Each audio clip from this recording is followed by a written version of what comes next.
नमस्कार दोस्तों, जय श्री राम, जय श्री बागेश्वर धाम सरकार, जय हो श्री बालाजी महाराज की, जय हो श्री सन्यासी बाबा की। तो दोस्तों, स्वागत है आपका एक बार फिर से हमारे चैनल पर एक और नई वीडियो के साथ। और आज की वीडियो में हम बात करेंगे कि अगर आपके भी सपने में भगवान जी दिखाई देते हैं या भगवान जी आपकी मदद करते हुए दिखाई देते हैं तो इसके क्या संकेत होते हैं। तो दोस्तों, आप भी हमें बताइए कि क्या आपके सपने में भी भगवान आए हैं, क्या आपके गुरु आपको सपने में दिखाई दिए हैं। चलिए मान लेते हैं ऐसा भी हो सकता है, लेकिन क्या ऐसा हुआ है कि आपको लाखों रुपए की ज़रूरत हो और भगवान खुद आपको वो रुपये देने आए हो। अब आप कहेंगे कि ऐसा थोड़े ना होता है, लेकिन आज हम सुनाएंगे आपको एक सच्ची घटना, जिसे सुनकर आपके मन में भगवान के प्रति श्रद्धा और भी ज़्यादा बढ़ जाएगी। बागेश्वर धाम सरकार के बालाजी सरकार यानी पंडित धीरेन्द्र कृष्ण शास्त्री जी को न केवल उनके गुरु के साक्षात दर्शन हुए, बल्कि खुद बालाजी महाराज ने उनकी मदद भी की। लेकिन ये कहानी जानने के लिए आपको ये वीडियो पूरी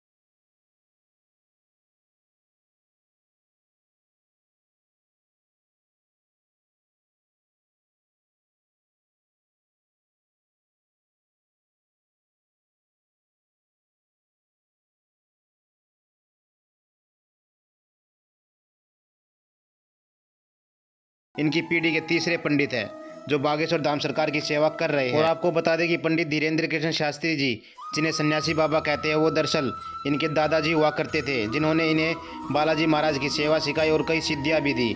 सन्यासी बाबा की समाधि मंदिर के पास में ही बनी हुई है। उनका नाम पंडित शंभू हुआ करता था। तो दोस्तों, आपको बता दें कि यह किस्सा कुछ दिन पहले का ही है, जब बालाजी सरकार ने बताया कि 2017 में जब उनके ऊपर बड़ी विपदा आ गई थी और उनकी इज्जत पर आँच आने वाली थी, तब खुद सन्यासी बाबा और बालाजी महाराज ने उनकी मदद की, साक्षात उनको दर्शन भी दिए। तो बालाजी सरकार बताते हैं कि 2017 में बागेश्वर धाम सरकार का पहला महायज्ञ हुआ।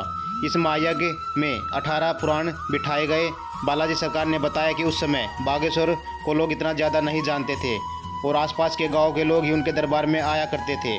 मुश्किल से 1500 लोग हुआ करते थे। तो हुआ यूँ कि 2017 में बागेश्वर धाम सरकार ने एक यज्ञ का संबोधन किया और उसमें 18 पुराण बैठाए गए, जो उन्हें कि गाँव गढ़ा और उनके आसपास सभी समाजों के लोग भक्तों ने आयोजित किए हुए थे। इस महायज्ञ में चित्रकूट से रामलीला की मंडली बुलाई गई। रामकथा का आयोजन भी किया गया, जो रामकथा खुद पंडित धीरेन्द्र कृष्ण शास्त्री बोलने वाले थे। और यज्ञ में बनारस से 40 पंडितों को बुलाया गया। और आपको बता दें कि यज्ञ के आखिरी दिन बूंदी का प्रसाद बांटना था, लेकिन गांव के लोग और बागेश्वर धाम के सेवकों ने सोचा बूंदी की जगह अगर पूरी सब्जी का प्रसाद बांटा जाएगा। तो ये सुनकर बालाजी सरकार को थोड़ी चिंता हुई, क्योंकि बूंदी का प्रसाद बनवाने की बजाय पूरी सब्जी का प्रसाद बनवाने में बहुत ज़्यादा खर्च हो जाएगा। और बालाजी सरकार किसी से दान में कुछ मांगते नहीं थे और जो भी मिलता था उसे वो आश्रम की सेवा में लगा देते थे। अब पैसे तो इतने नहीं थे, लेकिन भक्तों की इच्छा के आगे बालाजी सरकार ने मंजूरी दे दी। जैसे तैसे रामकथा को 8 दिन बीत चुके थे, तो अब बालाजी सरकार को चिंता सताने लगी, क्योंकि कथा के आखिरी दिन भंडारा भी होना था और बनारस से आए 40 पंडितों को दक्षिणा भी देनी थी। जब उन्होंने पास बचे हुए पैसों को गिना तो केवल 20,000 रुपये थे। अब उनकी चिंता बढ़ गई। 8वें दिन की कथा के बाद जब रामलीला मंच पर रामलीला हुई तो रात को लगभग 1 बजे सभी लोग अपने अपने घरों में चले गए। लेकिन बालाजी सरकार की चिंता अपने चरम पर थी। अब तो उनकी बेइज्जती होने वाली थी। उन्होंने बालाजी महाराज के चरणों में अर्जी लगाई, लेकिन उनकी अर्जी तक स्वीकार नहीं हुई। उन्होंने इस बात पर गुस्सा भी आया कि बालाजी महाराज उनसे दूसरों की अर्जी तो लगवा लेते, लेकिन उनकी खुद की अर्जी ही नहीं लगने दे रही है। इसी चिंता में उस रात को उन्होंने खाना तक नहीं खाया और रात को 2 बजे जब उनकी बेचैनी बढ़ गई तो वो अपनी कुटिया के बाहर निकले। आश्रम के बाहर बने हुए शिवजी के मंदिर के नीचे आकर खड़े हो गए। वहाँ उन्होंने एक मटका उठाया, उस पानी से भरा। एक मटका पानी तो उन्होंने पहले अपने ऊपर डाला, उसके बाद मटका भरा और सीढ़ियाँ चढ़कर शिवजी के मंदिर में अभिषेक करने के लिए चले गए। उनके मन में बार बार हनुमान जी और सन्यासी बाबा का ध्यान आ रहा था। वो बार बार उनसे विनती कर रहे थे कि कैसे भी करके उनकी इज्जत को बचा ले, क्योंकि पंडित जी को लगभग 4 लाख रुपए की ज़रूरत थी। हालांकि भंडारे का काम तो उन्होंने शुरू ही करवा दिया था, क्योंकि उनकी महिमा इतनी फैली हुई थी कि एक दुकानदार सेठ ने राशन तो देने के लिए हाँ कह दिया था, लेकिन अभी भी बनारस से आए हुए पंडितों और चित्रकूट से आई हुई रामलीला के लोगों की दक्षिणा देनी बाकी थी। चिंता में बागेश्वर बालाजी रोए जा रहे थे, क्योंकि वो ना तो किसी के उधार मांग सकते थे और ना ही उन्हें इतनी बड़ी रकम कोई उधार दे सकता था। आंखों में आंसू लिए दिल में सन्यासी बाबा और बालाजी महाराज का ध्यान करते हुए जैसे ही 4 सीढ़ियाँ ही चढ़ पाए, 5वीं सीढ़ियों पर उन्हें आवाज़ आई, चिंता क्यों करते हो, तेरी परेशानी दूर हो जाएगी, चिंता मत कर। उन्होंने आवाज़ दी कि सन्यासी बाबा आप हो, तो फिर से आवाज़ आएगी, हाँ मैं ही हूँ। अब तो बालाजी सरकार की खुशी का ठिकाना नहीं था। वह जल्दी जल्दी शिवजी के मंदिर में गए, शिवजी का जल से अभिषेक किया।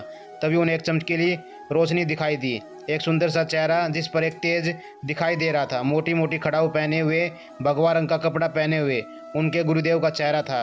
जब उन्हें आभास हुआ तो किसी ने उनके बाल पकड़े और उन्हें पूरा झंझोड़ दिया। कहा कि चिंता क्यों करता है, तेरी सारी परेशानियां कल दूर हो जाएगी, जा जाकर सो जा।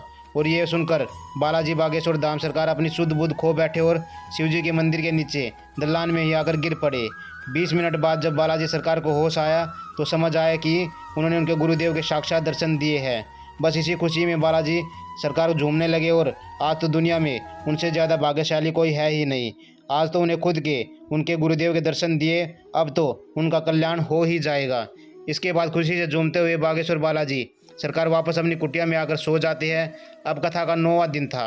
बालाजी सरकार राम कथा सुनने के लिए 11 बजे करीब अपने आसन पर विराजमान हो गए। अब उनके मन में ये चिंता नहीं थी कि उनकी बेइज्जती हो जाएगी, अब तो उन्हें इस बात की उत्सुकता थी कि सन्यासी बाबा उनकी मदद कैसे करेंगे।